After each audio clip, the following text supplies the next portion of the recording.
여러분은 모두가 다 치열한 세상 한복판에서 치열하게 싸우면서 일상을 살아가고 있습니다. 그렇게 치열하게 살아가는데 그럼에도 불구하고 하나님께서 우리에게 무엇을 요구하실까? 라고 하는 질문을 해보게 됩니다. 여러분들이 머무는 회사에서는 성과를 요구할 것입니다. 가정에서는 책임을 요구할 것이요. 사회에서는 끊임없이 비교당하고 비교하면서 남들보다 빨리, 남들보다 높이, 남들보다 더 많은 것을 요구받고 요구하면서 살아가고 있지요. 그래서 우리의 마음 깊은 곳에는 이런 소리가 들릴 수가 있습니다. 이 치열한 세상의 한복판에서 바쁘게 압박을 받으면서 살아가는데 과연 거룩이라고 하는 것, 우리하고는 너무나 먼 이야기가 아닐까? 내가 이 세상에서 치열한 전쟁을 치르면서 생존을 위해서 살아가는데 과연 내가 거룩을 유지하면서 살아갈 수 있을까? 날 것으로 이야기하면 먹고 살기도 바쁜데 내가 거룩까지 신경을 써야 할까? 여러분, 솔직히 우리가 삶의 현장 속에서 가장 자주 느끼는 감정은 뭔가 좀 부족하다. 내 양이 차지 않는다. 때로는 너무 인생이 고되고 지친다. 때로는 뭔가 성과를 내야 되는데 그러지 못한 초조함이 우리 가운데에 있지는 않나요? 그런데 오늘 하나님의 말씀은 그런 우리에게 어쩌면 익숙하면서도 어쩌면 낯설은 단어 하나를 꺼내 놓으시는 겁니다. 내가 거룩하니 너희도 거룩하라고 하는 겁니다. 어찌 보면 거룩이라고 하는 단어는 이미 죽어있는 단어처럼 여겨집니다. 예전에 쓰였던 고사처럼 그저 그것은 우리의 이상이요 가치일 뿐 오늘 사는 우리에게는 별로 합당치 않은 단어라 치부할 수도 있습니다. 그래서 오늘 우리는 이 질문에서 오늘의 말씀을 출발하려고 하는 거죠. 제가 신앙의 1단계에서 3단계까지 이야기를 드렸습니다. 오늘은 그 4단계인데 4단계는 성품의 단계예요. 왜 성경은 우리의 신앙의 단계를 구체적으로 이야기하지는 않았지만 우리가 말씀을 분석을 해보면 이 4가지 단계에 속해 있는데 왜 마지막 단계를 성품으로 정리를 했을까라고 하는 거죠. 첫 번째 단계는 저와 여러분들이 예수를 믿어서 구원받은 거듭남의 단계입니다. 이때는 내가 예수 믿고 구원받았다는 것만으로도 너무 감사하고 감격하고 기뻐서 그저 예배당에 앉아만 있어도 말씀을 들어도 찬양을 함께 불러도 그저 감동의 눈물이 나올 때예요. 두 번째 단계는 성장의 단계.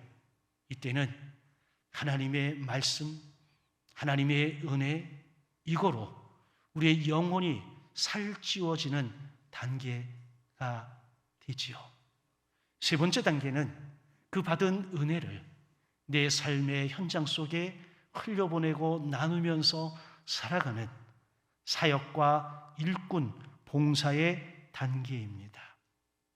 마지막이 이 성품의 단계인데 이 성품의 단계는 우리가 예수 그리스도를 닮아가는 것, 하나님의 성품을 회복하는 것. 그래서 예수의 인격과 하나님의 성품을 닮아가는 단계지요. 이 4개의 단계 가운데 우리는 1단계에서 3단계까지는 그래도 갈 수가 있는 것 같아요. 1단계에서는 나 구원받았어. 나 구원 확신 있어. 2단계에서는 나 말씀도 듣고 큐티도 하고 예배 열심히 참석하고, 3단계에서는 교회에서 이러저러한 직분을 맡아서 나름대로 수고하고 애쓰고 봉사하며 살아가지요. 그렇게 살아가는 어느 날 순간 이런 경험을 하게 됩니다. 아니, 열심히 사역을 하는데 왜 상처를 받아야 되고 왜 상처를 줘야 될까? 오히려 열심히 주의 일을 한다고 하는 사람들이 서로 상처 주고 상처받는 경우가 허다하죠. 그래서 공동체의 무리 가운데에서 그 상처 때문에 떠나는 사람들도 무지개 있습니다. 그런 사람들만 모아놨어도 아마 우리 교회는 이거 한 3배, 4배는 보이지 않았을까요? 왜 그럴까? 아니, 은혜도 받았는데, 아니, 직분도 있는데, 성령도 체험했는데 왜 서로 상처를 주고받으면서 힘겨워하면서 신앙의 공동체에서 떨어져 나가는 걸까요? 그 이유는 여러 가지 핑계와 이유를 댈 수 있지만 분명한 답이 있어요. 열심은 있는데 성품이 준비되어지 않았기 때문입니다. 예수를 닮아가야 되는데 열심은 있었는데 그 열심에 따르는 그 예수의 인격이 우리 안에 주어지지 않은 거예요.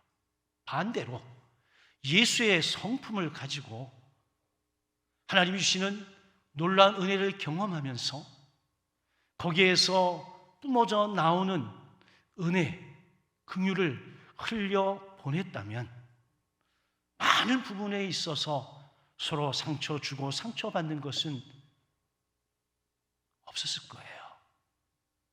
2026년을 바라보면서 목회데이터 연구소에서 앞으로 교회들이 담임 목사를 청빙할 때에 제1순위로 봐야 될 게 뭐냐라고 할 때에 성품이라고 이야기를 하고 있습니다.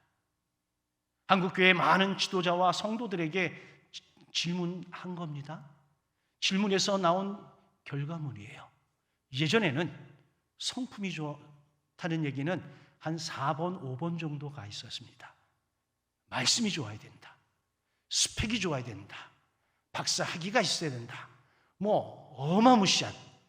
요즘도 여러분 어느 교회에서 담임 목사 청빙하면 제가 그 자료들을 많이 봤는데 이건 박사과정 논문 쓰는 것처럼 그렇게 받아. 그걸 요구하는 사람도 이상하고 그걸 어떻게 해석할지도 참 난감해. 그렇게 해봤는데 그러면 좋았더냐? 아니라는 거예요.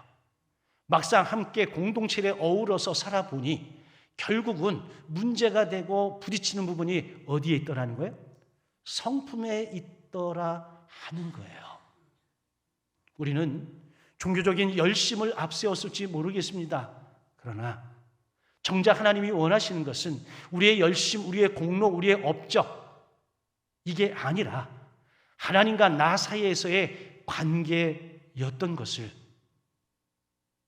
저는 수없이 많이 깨닫고 성찰합니다. A.W. 토저는 이런 표현을 썼습니다. 하나님은 우리를 먼저 유능한 일꾼으로 만들기보다는 먼저 거룩한 사람으로 만들기를 원하신다. 그래서 하나님에게 중요한 것은 내가 얼마나 뭘 많이 했느냐, 높이 올라갔느냐, 어떤 공로가 있느냐, 여러분 이것이 아니라 내가 하나님 앞에서 어떤 사람이 되어가느냐, 여기에 더 큰 관심을 갖고 있다라고 하는 겁니다. 그래서 예수를 믿는 저와 여러분들에게 있어서 정작 가져야 될 궁극의 목표는 뭔가를 많이 하는 사람, 대단한 일을 하는 사람, 공로가 있는 사람, 업적이 있는 사람, 아닙니다. 거룩의 사람입니다. 이 거룩이라고 하는 것은 여러분, 목에 힘주고 목소리 깔고 이 거룩이 아니에요. 거룩은 하나님의 성품이잖아요. 그 하나님의 성품을 닮아가는 것, 이것을 이야기하는 거예요. 그러면 이 거룩이 왜 그토록 어려울까요? 여러분, 우리는 얼마든지 생각으로는 거룩할 수 있습니다. 거룩하다라고 여기기도 합니다. 근데 거룩은 생각 속에서의 표현이 아닌 삶의 현장 속에서 드러나는 거예요. 그러다 보니 삶의 현장이라고 하는 것, 그리고 거룩이라고 하는 것, 이 사이에 엄청난 긴장관계가 존재할 수밖에 없다라고 하는 겁니다. 그래서 우리에게 거룩을 요구하고 거룩을 명령하는 이 부분에 있어서 우리는 이게 대단한 부담으로 여겨질 수가 있는 거예요. 내가 회사에서 좀 더 버텨야 되는데 술자리도 가야죠. 회식 자리에 가야죠.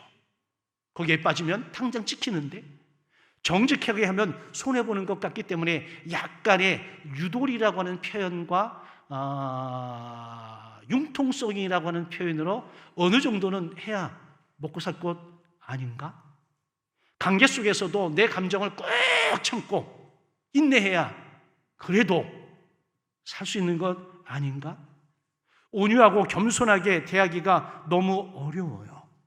세상은 당신의 이익을 먼저 챙기라고 말하는데 성경은, 주님은 먼저 다른 사람을 섬기라고 우리에게 요구하지요.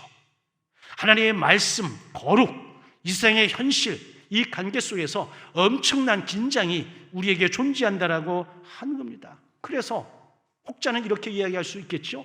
아니 주님, 우리가 이 땅에서 이렇게 비참하게 정말 타협하지 않으려고 몸을 쓰며 살아가고 있는데 우리에게 거룩까지 요구하신다면 하나님 우리 보고 어떻게 이 세상에서 살라는 겁니까? 충분히 그럴 수 있습니다. 그럼에도 불구하고 작가인 오스기니 씨는 이런 표현을 합니다. 우리는 하나님 앞에서 살도록 부름을 받았지만 실제로는 세상의 기준과 사람의 시선 앞에서 살아가고 있습니다. 그렇지 않나요? 우리의 기준이 하나님이 아니라 우리의 기준이 세상이 되고 사람이 되어서 세상의 기준과 사람의 기준에 맞춰 살려고 하니 거룩을 요구하시는 하나님 앞에서 어려운 거죠. 그런데 문제는 우리가 맞닥뜨리려 살아가는 세상이 강해서가 아니라 내 마음의 중심이 흔들리기 때문이라고 하는 겁니다. 우리는 진짜 믿는 복음이 있다면, 내가 진짜 복음을 믿는다면 현실의 삶의 한복판에서 나의 선택을 바꿔 놓을 수 있습니다. 왜? 복음이 선택의 기준이 되기 때문에 그렇습니다. 만약 복음이 우리의 일상 속에서 나의 선택을 바꾸지 못한다면 그 복음은 머릿속에만 있는 복음이고 우리의 삶에 최적화되어져 있는, 최특화되어져 있는 복음은 아니라고 하는 겁니다. 그렇다면 이 거룩의 부르심은 우리에게 또 하나의 짐이 될 수도 있고 또 하나의 기준이 될 수도 있겠지요. 아니면 정반대로 우리를 살리는 길, 우리를 자유롭게 하는 길일 수도 있습니다. 얼마 전에 한번 제가 이야기를 한 적이 있습니다. 그라운딩이라고 하는 말이 있어요. 뿌리 내리기. 우리가 그리스도 안에서 하나님의 말씀 앞에 뿌리를 내리면 어지간한 것들은 플러링할 수 있다. 흘려 보내고 떠나 보내고 할 수 있다라고 하는 겁니다. 그런데 뿌리를 온전히 내리지 못하면 우리는 미끄러질 수도 있고 거기에 휩쓸릴 수도 있다라고 하는 겁니다. 그래서 하나님은 우리에게 거룩을 요구하고 명령을 하는 겁니다. 거룩을 뿌리내지 않으면 우리는 세상과 야합해서 얼마든지 세상 사람처럼 살아가면서도 그리스도인인 것처럼 가면 쓰고 살아갈 수 있기 때문에 하나님의 입장에서는 우리에게 강력하게 거룩을 요청하시는 거죠. 여러분, 거룩이라고 하는 말은 하기오스라고 하는 말인데 구별되어진 삶을 이야기합니다. 근데 오늘 성경이 하는 말을 잘 들여다보면 오직 너희를 부르신 거룩한 이처럼 너희도 모든 행실에 거룩한 자가 되라. 거룩의 기준이 우리가 생각하는 어떤 인물, 사람 이게 아니라, 나보다 믿음 생활을 잘하는 그 어떤 사람이 아니라 나를 부르신 하나님이 거룩의 기준인 거예요.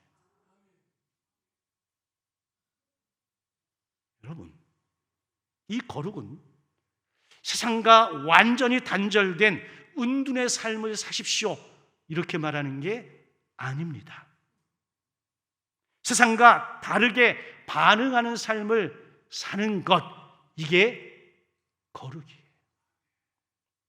세상은 원수는 미워해도 된다라고 말하지만 성경은 원수까지도 사랑하라고 하십니다.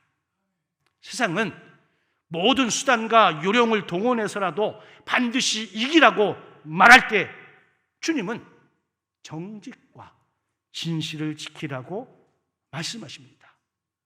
세상은 높은 자리에 오르면 마음껏 누리라고 이야기합니다.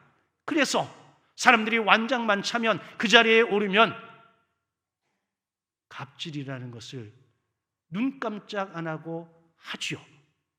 그럴 때 성경은 종의 자리에서 섬기라고 요청합니다.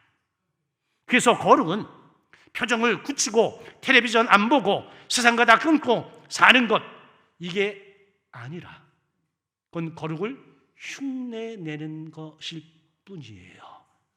오히려 세상 한복판에서 하나님의 기준으로 하나님의 마음으로 살아가는 삶이 거룩이에요. 그래서 요한 웨슬레는 이 거룩, 성화의 삶을 가리켜 그리스도인의 삶 전체가 하나님의 사랑으로 불타오르는 상태라고 정의를 내렸습니다. 거룩은 사랑이 없는 도덕주의가 아니라 사랑에 사로잡힌 삶을 살아가는 거지요. 여러분, 내가 누군가를 사랑하면 얼마든지 여러분 흘려보낼 수도 있고 뿌리칠 수도 있고 내가 거기에 집중할 수 있는 것처럼 우리가 하나님의 사랑에 온전히 사로잡혀 있다라고 한다면 우리의 거룩을 방해하는 것들을 우리가 얼마든지 외면할 수 있습니다. 흘려보낼 수도 있습니다.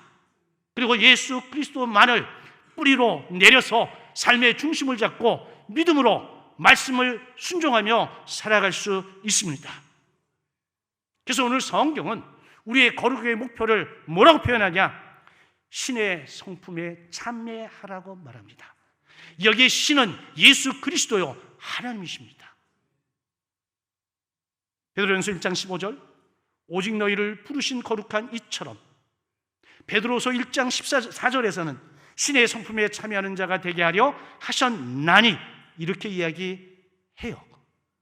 우리의 거룩의 목표는 어제보다 오늘이, 오늘보다 내일이 조금 더 나은 이게 아니라 예수님을 닮아가는 것, 신의 성품에 참여하는 것, 하나님의 성품에 참여하는 것을 이야기하는 거예요. 그래서 거룩은 내가 되어지는 과정이 아니라 예수 그리스도를 닮아가는 과정인 거예요. 우리는 그것을 위해서 부르심을 받은 겁니다. 그래서 하나님께서 우리를 향해 가지신 최고의 목적은 우리가 그분처럼, 우리를 부르신 하나님처럼, 우리를 구원하신 예수 그리스도처럼 거룩게 지는 것, 이렇게 말할 수 있습니다. 이 거룩 안에서 우리는 참된 자유, 참된 기쁨 누릴 수가 있는 거죠. 그럼 여기서 우리는 이렇게 질문할 수 있습니다. 그러면 우리가 어떻게 거룩해질 수가 있을까? 첫째, 내가 죽어야 합니다. 너희가 순종하는 자녀처럼 이전 알지 못할 때 줬던 사욕을 본받지 말고, 이 사욕이라고 하는 말은 사사로운 욕심, 개인적인 욕심, 이렇게 표현할 수 있죠. 근데 오늘 맥락 속에서 분명히 볼 수 있는 것은 이전 알지 못할 때 우리가 살아갔던 모든 것들이 사욕이에요. 이 사욕을 뭐라고요? 버려야 돼. 그러니까 예수 믿기 이전과 예수 믿고 난 이후의 삶의 양태가 분명히 달라야 돼요. 예수 믿기 이전에는 거룩을 알지도 못했어. 거룩의 삶을 살려고 해도 살 수가 없었어. 그런데 우리는 예수의 피로 구원받고 예수의 피로 제사함받고 예수의 피로 하나님의 자녀가 되었기 때문에 이제는 자연스럽게 거룩의 삶을 살아갈 수 있습니다. 그래서 베드로전서 1장 13절에서 마음의 허리를 동이고 근신하래요.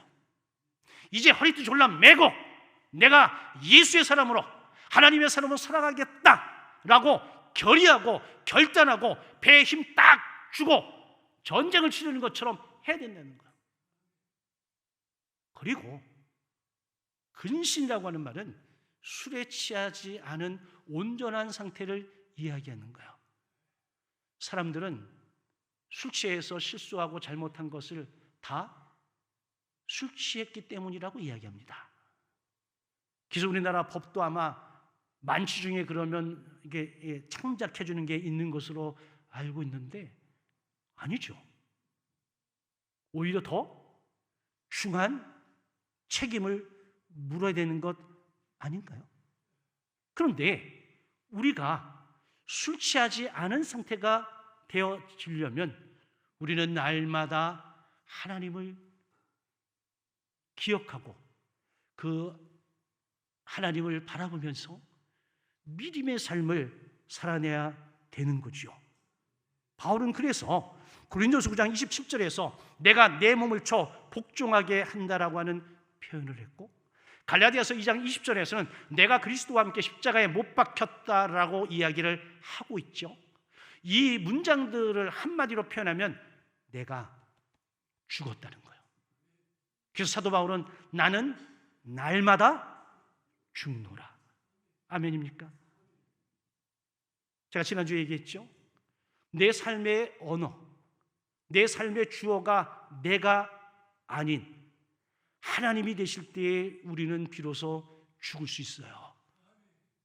근데 여전히 내가 누군데, 내가 이런 사람인데 감히 나를 이렇게 표현한다면 미안하지만 그분은 누구더라도 그분의 주인은 하나님이 아닌 거지요. 이런 우리 안에 옛사람, 자존심, 분노, 이기심, 비난하는 본능, 이 모든 것들이 이 속에서 올라올 때마다 우리가 날마다 선포해야 될 말은 나는 이미 십자가에 못 박혀 죽은 자라. 요한 웨슬리는 이 성화에 대해서 이야기하면서 성화, 거룩은 하루아침에 완성되는 것이 아닙니다. 날마다 자기 부인과 순종을 통해서 한 걸음 한 걸음 걸어가는 길이라고 이야기를 했습니다.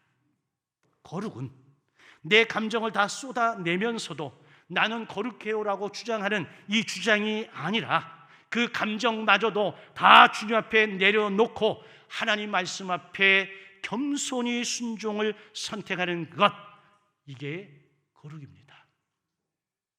하고 싶은 말 다 하고 내 생각대로 다 하고 배려는 요만큼도 없고 남 생각은 전혀 안 하고 나만이 정의롭고 이런 사람은 거룩을 살아갈 수가 없습니다. 말로는 의인이요, 말로는 거룩을 주장하지만 실제로 삶의 현장 속에서 전혀 하나님의 사랑이 나타나지 않는다면 거룩을 팔아서 자신의 욕망을 채울 따름인 거예요. 날마다 그리스도 안에서 죽는 우리 모두가 되길 주의 이름으로 축원합니다. 또 하나, 두 번째, 주님과 함께하는 시간을 늘려야 됩니다. 우리는 누구와 함께 하느냐에 따라서, 어느 무리에 속해 있느냐에 따라서 우리의 마음, 우리의 삶, 우리의 행동이 결정되어지죠. 옛말에 근묵자 흑이라는 말이 있고 유유상종이라는 말이 있습니다. 먹을 가까이 하면 거머쥘 수밖에 없습니다. 친구를 보면 그 사람을 알 수도 있습니다. 그런데 디모데후서 2장 22절에서는 주를 깨끗한 마음으로 부르는 자들과 함께 의와 믿음과 사랑과 화평을 조치라고 말합니다. 그래서 제가 늘 하는 이야기는 장로님들은 목사님을 잘 만나야 되고 목사님은 장로님들을 잘 만나야 돼. 이 두 부분들이 잘못 만나면 못된 장로님 되고 나쁜 목사님 되는 거예요. 더 확대하면 좋은 목사님, 좋은 성도님, 이게 잘 맞아야, 하나가 돼야 그 교회가 좋은 교회, 건강한 교회 되는 겁니다. 나만 천만의 말씀입니다. 우리가 함께 거룩을 추구하며 거룩을 위해서 때로는 희생하고 때로는 낮아지고 때로는 자기 자신을 숨기면서 하나님의 영광이 드러나도록 해야 될 줄로 믿습니다.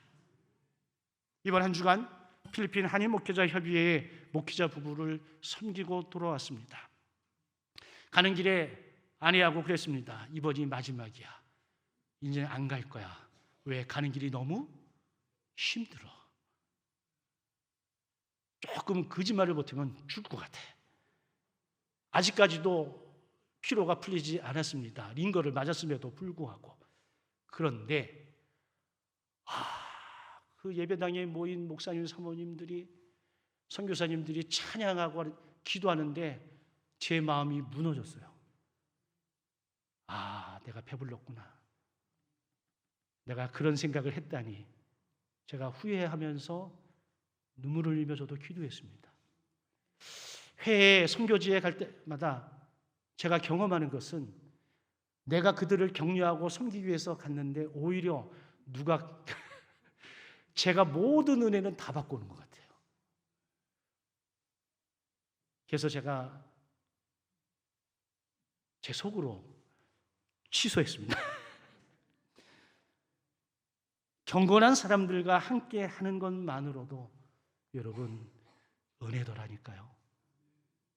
세부의 한인교회 목사님이 참 젊은 목사님 앞에 나서 찬양 인도를 하시는데 제 마음이 막 뜨거워지고 사모님들이 두 손을 높이 들고 정말 큰 소리로 찬송하며 기도하는데 제 심장이 떨리더라고. 여러분, 반면에 어떤 사람들은 날마다 불평하고 날마다 짜증나고 어디에 있어야 될까요?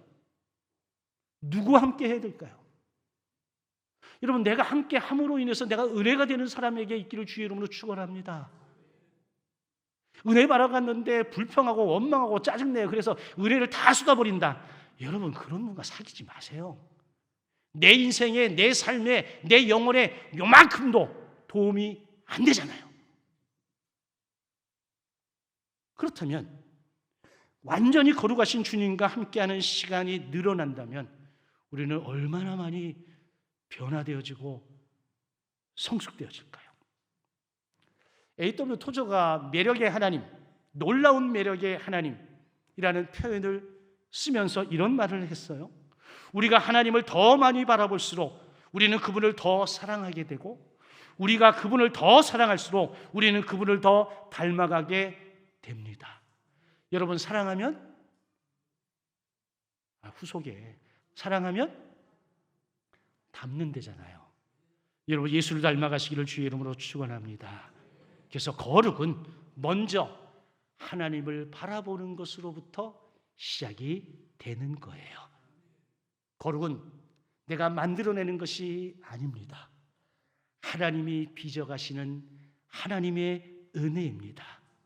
거룩은 내가 점수를 따서 얻는 의의가 아니라 이미 우리 안에서 시작하신 하나님의 은혜의 열매입니다. 그래서 오늘 보면 골로새 1장 28절 29절에서 바울이 이렇게 이야기합니다. 우리가 그를 전파하여 각 사람을 권하고 각 사람을 그리스도 안에서 완전한 자로 거룩한 자로 세우려 하노니 이를 위하여 나도 내 속에서 능력으로 역사하시는 이의 역사를 따라 힘을 다하여 수고하노라. 바울은 여기서 두 가지를 이야기하는 겁니다. 내가 힘을 다하여 수고하겠다. 그러나 그 수고를 하게 하시는 이는 내 속에서 능력으로 역사하시는 이의 역사라고 하는 겁니다. 내 힘으로 하는 수고가 아니라 내 안에 역사하시는 성령께서 주시는 능력으로 하는 수고예요. 내 능력으로 하는 수고는 여러분 내 의를 드러내지만 하나님이 함께 하시고 성령의 역사를 통한 수고는 여러분 하나님이 영광 받으실 줄로 믿습니다. 그래서 날마다 나의 거룩을 위해서라도 하나님의 마음을 읽는 우리 모두가 되시길 주의 이름으로 간절히 축원합니다. 세상에서 힘써 살아가는 여러분에게 오늘 이 말씀이 또 하나의 부담이 아닌 믿음의 중심을 잡고 믿음의 뿌리를 하나님께 내려서 어떤 상황 속에서도 거룩을 선택할 수 있는, 그로 인해서 진짜 진리 안에서 자유함을 누릴 수 있는 은혜이기를 주의 이름으로 축원합니다. 거룩은 내 감정의 노예, 내 욕심의 노예, 세상 기준의 노예에서 하나님께만 묶여 살아가는 삶이에요. 거룩은 사람의 평가가 아닌 하나님의 기쁨을 위하여 살아가는 영광된 삶입니다.